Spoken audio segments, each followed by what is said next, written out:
নমস্কার বন্ধুরা, তনুশ্রী রান্নাঘরে সবাইকে স্বাগত। আমার আজকের রেসিপি শুক্তো। অনুষ্ঠান বাড়িতে যেভাবে আমরা শুক্তো খেয়ে থাকি সেটাই আপনাদের সাথে শেয়ার করব। আশা করি আপনাদের ভালো লাগবে। আসুন দেখিয়ে নিয়ে যাক আমার আজকের রেসিপি। শুক্তো বানানোর জন্য আমি সমস্ত সবজি কাট করে নিয়েছি কাঁচা কলা, সজনে ডাঁটা, আলু, বেগুন আর উচ্ছে। আপনারা আরো যদি সবজি কিছু দিতে চান সেটাও দিতে পারেন। আমার হাতের কাছে যেগুলো ছিল আমি সেগুলোই ব্যবহার করছি। গ্যাসটা অন করে আমি কড়াই বসিয়ে দিয়েছি। দিয়ে দিলাম 1 চামচ মৌরি আর দিলাম 1 চামচ রাঁধুনি। এটা আমি হালকা ভেজে নেব। ভেজে এটা আমি গড়িয়ে নেব। রাঁধুনিটা ভাজার পর আমি তুলে নিলাম। এবার ওই কড়াইয়ের মধ্যে আমি পরিমাণ মতো সর্ষের তেল অ্যাড করলাম আর দিলাম বড়ি। বড়িগুলো আমি ভেজে নেব। বড়ি ভাজা হয়ে গেছে, তুলে নিলাম। এবার ওই তেলের মধ্যেই আমি বেগুনটা ভেজে নেব। দিয়ে দিলাম সামান্য লবণ। বেগুনটা কিন্তু খুব বেশি লাল লাল করে ভাজবো না, হালকা ভেজে নেব। বেগুন ভাজা হয়ে গেছে, তুলে নিলাম। ওর উপর আমি দিলাম সজনে ডাঁটা। ডাঁটাটাকেও আমি ভেজে নেব। ঢাকা দিয়ে দিলাম, ঢাকা দিয়ে ডাঁটাটা আমি ভেজে নিলাম। ডাঁটাটা তুলে নেব। এরপর কাঁচা কলাগুলো ভেজে নেব। সামান্য লবণ দিয়ে কাঁচকলাটাও ভেজে নিচ্ছি। দেখুন হালকা করেই ভেজেছি, তুলে নিলাম। আরো কিছুটা তেল অ্যাড করে আমি উচ্ছেটা এবার ভালো করে ভেজে নেব। উচ্ছেটা কিন্তু ভালো করে ভেজে নিতে হবে।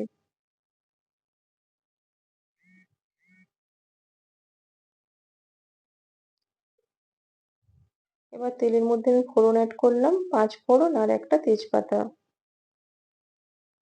এবার আমি আলুটা দিয়ে দিলাম। আলুটা এদিকে ভাজা হতে থাক, আমি একটা মশলার পেস্ট বানিয়ে নেব। মিক্সিং জারে নিয়ে নেব টুকরো করে নারকেল আর সাদা সর্ষে, কালো সর্ষে আর দিলাম পোস্ত। সামান্য জল দিয়ে এটার একটা মিহি পেস্ট বানিয়ে নেব। দেখুন এদিকে আলুটাও ভাজা হয়ে গেছে। এবার আমি ভাজা আলুর মধ্যে এই পেস্টটা দিয়ে দিলাম।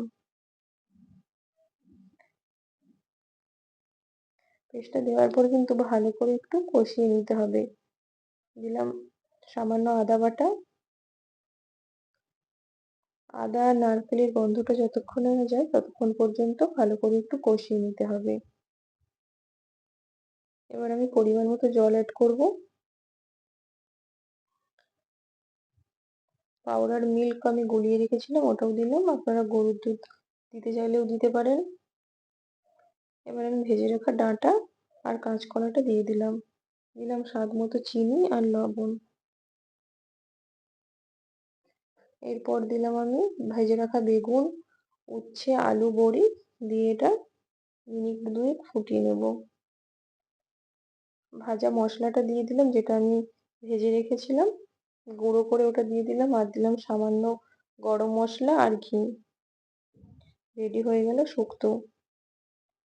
আজকের রেসিপিটা কেমন লাগলো অবশ্যই কমেন্ট করে আমাকে জানাবেন।